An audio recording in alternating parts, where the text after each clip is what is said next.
Hello guys, and welcome to another car vlog, only it's not a vlog because I actually have a theme this time. Today's theme is different movies that I've watched recently. These are all rated in order of how much I liked them.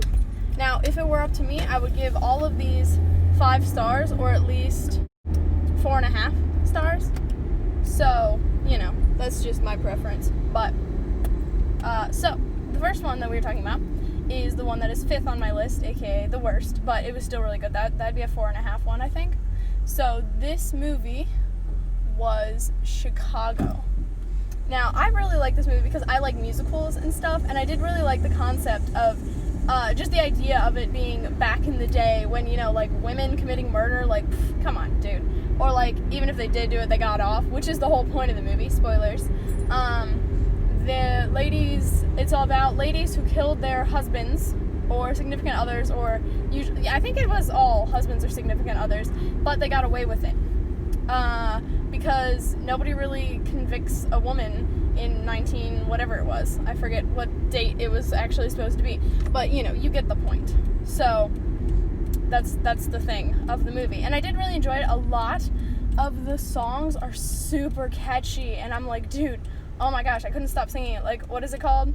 The one song that's like, ba ba, and all that jazz. Like that one, copyright, but that one is really good. And then, like, all the songs in it are really good. I like the one where it's describing, like, the 5 ladies who are in jail that got away with murder of their husbands. That one is very good.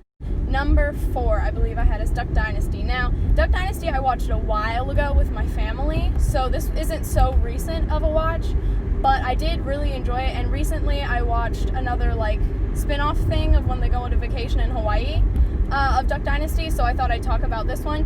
Duck Dynasty is just such a wholesome show. It's just a family being a family, but they're like a rich family because their business is they made duck calls, and they got, like, really rich because of it, so they have a lot of money to do a bunch of fun stuff that not many other families can, like, do, and the premise is just really cool, and they do all sorts of fun stuff, and they're just a nice family that get along really well and everything, and I really enjoy it. They always pray at the end of an episode, which is also really nice for me because I am a Christian, so that's always fun. It's a family-owned business, so Willie is the one that runs the business, and then his family are employees, like his brothers, and a lot of the episodes are featured around Jace and his Uncle Cy, and some other employees that are in the workroom not actually doing work, but that's the fun of it, you know? So they're just goofing off, and it's funny, and it's great.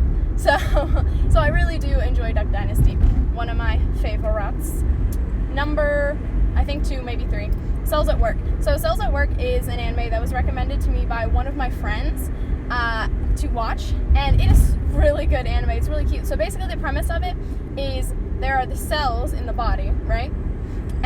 But it's basically just following the life of these cells, like living in the body, you know? So Red Blood Cells is a cute anime character. The platelets are like cute little girls, and the white blood cells are like big buff guys that like fight off diseases and everything. So it's a really cool idea, and all the characters are super endearing, especially the relationship between red blood cell and white blood cell. So it's just really cute. I'm hoping to be able to do a cosplay of red blood cell at some point, because I think that would be really cute. Yeah, so it's just a really cute one, and it also, like, it teaches you stuff. So, like, it'll be like, this disease got into the body, and it'll explain what the disease is and everything. So it's just really great. And then number 1 I have is Natsume's Book of Friends. I don't remember what number 3 or 2 was. I don't know which one I forgot. Which one wasn't Cells at Work, but I forgot what it is. So I'll have to record that later if I don't remember. But Natsume's Book of Friends is a very cool anime. It has 3 seasons, I think, maybe 4. I don't really remember because I kind of binged it all in 1 or 2 days because it was really good. It follows this kid, Natsume. He has the ability to see yokai, so he can like interact with them, and when they see that he's looking at them, he's like, they're like, you can see me. And obviously there's a lot of bad yokai and there are good yokai. So So it's really interesting to see the reactions, and he looks a lot like his grandmother, who could also see yokai. But so the yokai all had, like, a lot of them had interactions with Natsume Reiko, which was his grandmother. So they mistake him for her, and they're like, Reiko's back. They're like, dude, and they, like, freak out. They're happy, or they try to get revenge, because Reiko, like, fought them all, was like, here, I challenge you, or do you want to play a game with me? And then if you lose, you have to put your name in, you have to write your name down on this paper, and that's the Book of Friends. And then basically she has control over that. Natsume has this Book of Friends now, so he can control any yokai that have their names written down on them, which is a lot. So he gets attacked by this yokai. That's this big, powerful, what is he? He's like a wolf creature thing. But he decides to disguise himself as something that humans can see. So he disguised himself as, like, a lucky cat, but like an actual cat. So basically, he made a deal with Natsume that if he dies or something, then he gets the Book of Friends, because all the yokai want it, because then they can control all the other yokai. So it's kind of a big deal. So basically, he's become Natsume's protector, but he's like indifferent. He acts indifferent. He's like, well, I don't care if you die, because then I get the Book of Friends. But they become good friends, and there's this stuffed animal of him that I really want. Natsume calls him Neko-sensei. So there's a stuffed animal, Neko-sensei, that I really want, and it's really cute, and I'm like, but I'm not allowed to buy any more stuffed animals, because my parents said I'm not allowed to, because I have so many. So Natsume decides to go on this quest to return the names of any yokai that have their names in the book. Obviously, all of them want them back, so he's just on this quest to return all of the names of all of the yokai. And, you know, every time he returns one, he gets, like, super tired, because you have to, like, mix his saliva, so he puts it in his mouth and then, like, blows, and it's like, I was gonna write a whole script of this and make it, like, a Mother's Basement type of thing, but, then I didn't. The one I forgot about was Milo Murphy's Law. So Milo Murphy's Law is by the same creators of Phineas and Ferb.